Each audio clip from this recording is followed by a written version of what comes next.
দপ্তরের সামনে অবস্থান বিক্ষোভ চলছে বিএলওদের। গতকাল আপনাদের মনে থাকবে বিএলও অধিকার রক্ষা কমিটি তারা রীতিমতন সিও দপ্তরের সামনে অবস্থান বিক্ষোভ শুরু করে। তুলকালাম পরিস্থিতি তৈরি হয়। একাধিক অভিযোগ তাদের ছিল। একের পর এক নির্দেশিকা কমিশন বদলাচ্ছে।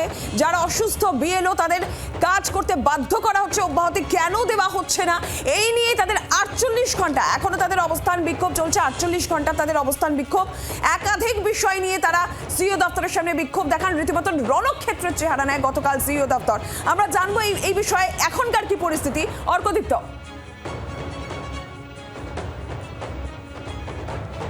দেখো, কালকে যে পরিস্থিতি হয়েছিল সিও দপ্তরের সামনে, বিএলও অধিকার রক্ষা কমিটির সদস্য যারা রয়েছেন রীতিমতো ধুন্ধুমার বাঁধে তাদের সাথে পুলিশে ব্যারিকেড তুলে ফেলা এবং ধস্তাধস্তি ধাক্কাধাক্কি, পুলিশ আধিকারিক জখম হন বিএলও অধিকার রক্ষা কমিটির সদস্য।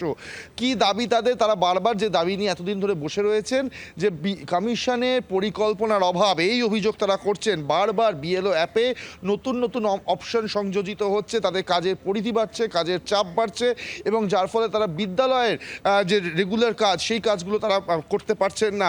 এবং কেন বারবার এরকমভাবে তাদের উপর কাজের বোঝা চাপিয়ে দেওয়া হচ্ছে সেটা নিয়ে তারা প্রশ্ন তোলেন। এবং তারা আগেই কিন্তু জানিয়ে রেখেছিলেন 48 ঘন্টার অবস্থান বিক্ষোভ করবেন তারা সিও দপ্তরের সামনে। এবং তারপরে গতকালই আবার একটি নতুন অপশন সংযোজিত হয় যা কিন্তু ঘৃতাহুতি করে, আগুনে ঘি দেওয়ার কাজ করে এই বিএলও অধিকার রক্ষা কমিটির জন্য।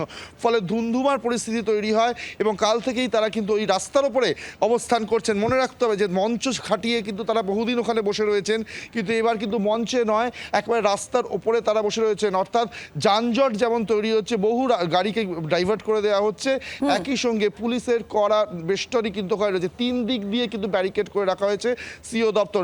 48 ঘন্টার জন্য তারা এই অবস্থান বিক্ষোভ ডেকেছেন। গতকাল থেকেই তারা বসে রয়েছেন এবং আগামীকাল অবধি তারা বসে থাকার কথা। তারা ডেপুটেশন জমা দিতে চান সিও দপ্তরে, যদি এখনো পর্যন্ত ডেপুটেশন তাদের তরফ থেকে নেওয়া হয়নি। গতকাল সিও কিন্তু ছিলেন না সিও দপ্তরে, আজ তিনি থাকবেন। আজকে কি তাদেরকে দেখা করতে দেওয়া হবে? উত্তর দেবে সময়। অর্কদীপ্ত, ধন্যবাদ। অবশ্যই সিও দপ্তরের দিকে নজর থাকবে, বিএলওদের ধর্ণা অবস্থান বিক্ষোভের দিকে নজর থাকবে।